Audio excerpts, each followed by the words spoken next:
Camilla's secret plan at wedding leaves Anne shocked and completely furious on spot. The fire crackled gently in the corner of the drawing room, casting warm shadows over the antique furniture and faded royal portraits that lined the walls. Princess Anne sat stiffly in a high-back chair, hands clasped in her lap, her expression unreadable. Across from her, Peter and Harriet held hands, their joy radiating despite the tension slowly building in the air. Anne had just finished giving them her blessing for a quiet, private wedding. No cameras, no headlines, just family. Her approval was simple yet powerful. For Peter, it meant peace. For Harriet, it meant acceptance. For Anne, it meant control. But not everyone shared Anne's vision. Down the corridor, Queen Camilla stood by a tall window overlooking the palace gardens, a delicate teacup in her hand and a storm behind her eyes. The announcement of Peter's wedding had barely made its way through official channels, and already she saw its potential, not for love, but for legacy. A royal wedding meant headlines, and headlines meant influence. If she could engineer a moment of unity, say William and Harry photographed together, she could rewrite the recent history of the royal family with a single image. It was perfect. Except Anne had already said no. Camilla had smiled through the meeting, nodded politely, even complimented Harriet's choice of dress color, but her mind was somewhere else entirely, plotting. That evening, in the quiet of her private chamber, she made a discreet call. A single extra invitation was to be printed and sent to Prince Harry directly. No one else needed to know. Not Anne, not even Peter. It would be a surprise, she told herself, a gift, an image of reconciliation. But beneath that carefully constructed narrative, it was a move, a bold one. Harry received the envelope in Montecito a few days later, royal seal, elegant script, his name written just as it used to be. For a moment, he froze. His heart raced, but it wasn't joy, it was confusion.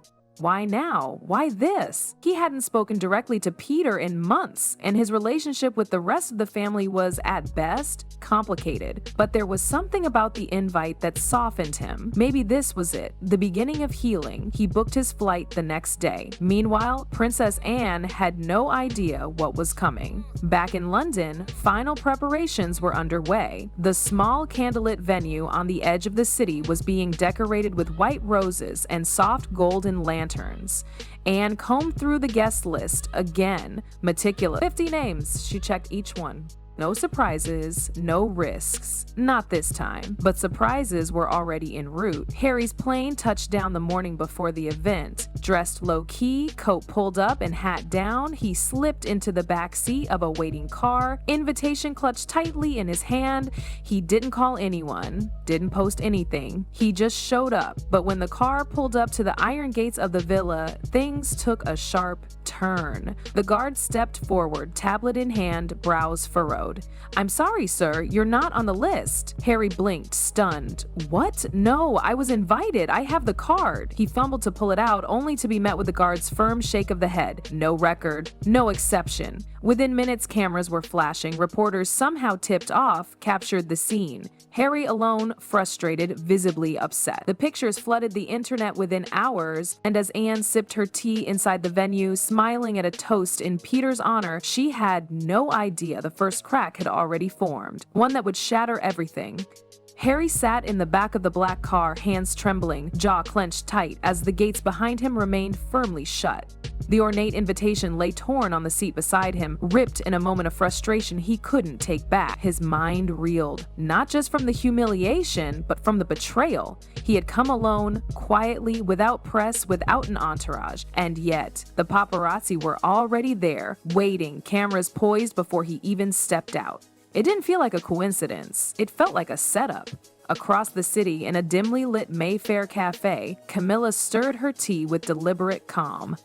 Her aide stood by, silently, phone in hand, discreetly updating her on the headlines spreading across social media. Prince Harry turned away at family wedding, royal rift deepens, Harry humiliated yet again. Exactly the kind of noise she'd anticipated. She didn't need to push too hard, just plant the seed and let the press do the rest. She looked out the window, expression soft but mind razor sharp. This was the image she wanted. Harry, the outsider. Anne the instigator, and herself the unspoken bridge between worlds. She had no intention of leaving it there, though. Sympathy was a powerful tool, and she planned to use it in person.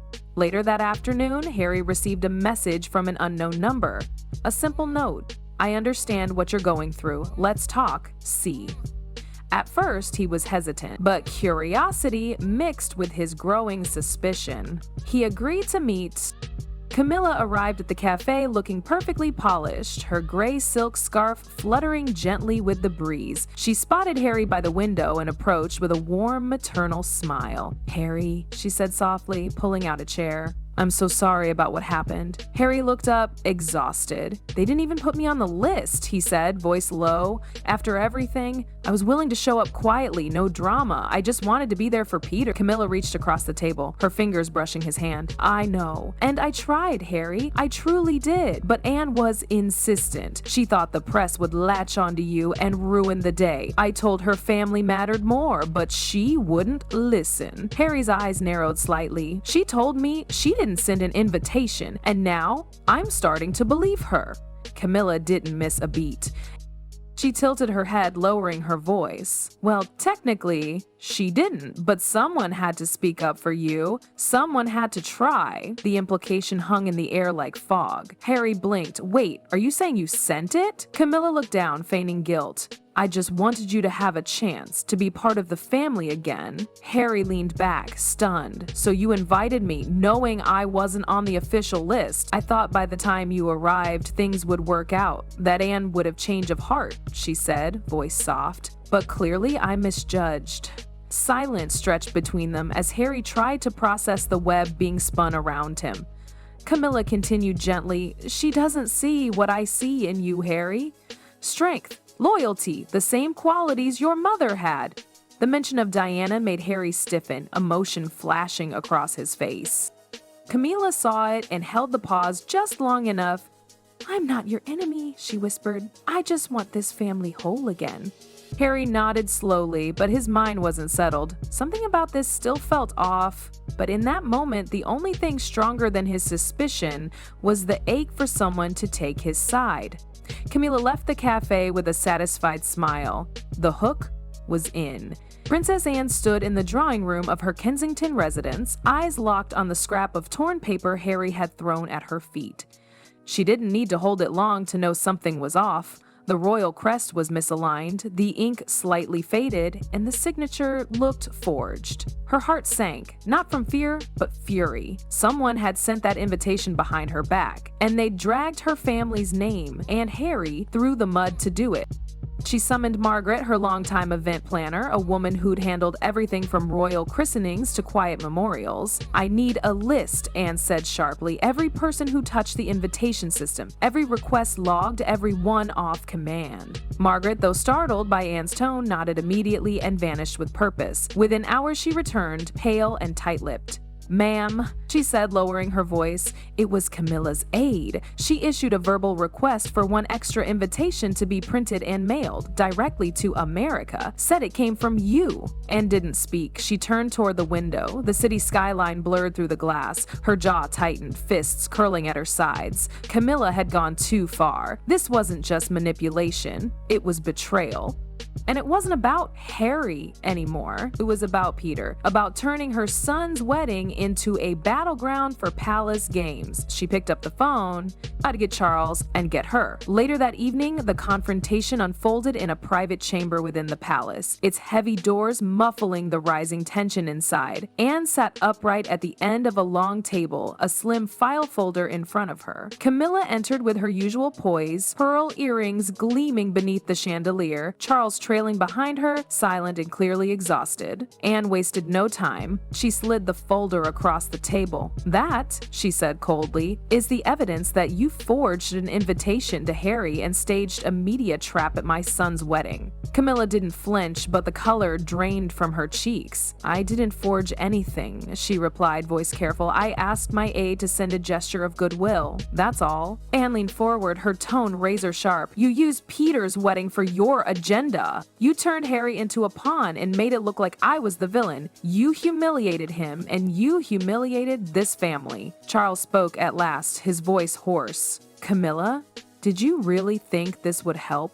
Camilla turned to him, eyes pleading. "I did it for the crown. We need unity." "You did it for you," Anne snapped. "And you don't get to decide what's best for my son." The silence that followed was thick with consequence. Camilla stood still, hands folded, refusing to apologize but knowing she'd been cornered. Charles closed his eyes for a moment, then looked at her. "No more press contact. No more interference, and you will apologize to Harry," he said quietly. Camilla turned and left without another word. The next morning, a handwritten note arrived at Harry's hotel. It was from Anne. Short, blunt, honest. "Harry, there will be a private family gathering after the ceremony. No media, no agenda, just us. I hope you come." He read it twice, unsure if it softened him or reopened the wound, but something told him it was real. At the wedding, the ceremony was simple and beautiful, just as Anne promised. Afterward, in a small drawing room lit by candlelight and trimmed with flowers, Harry entered quietly. Peter smiled. Harriet hugged him. Anne gave him a subtle nod, her way of saying everything she couldn't out loud. No cameras, no headlines, no games, just family.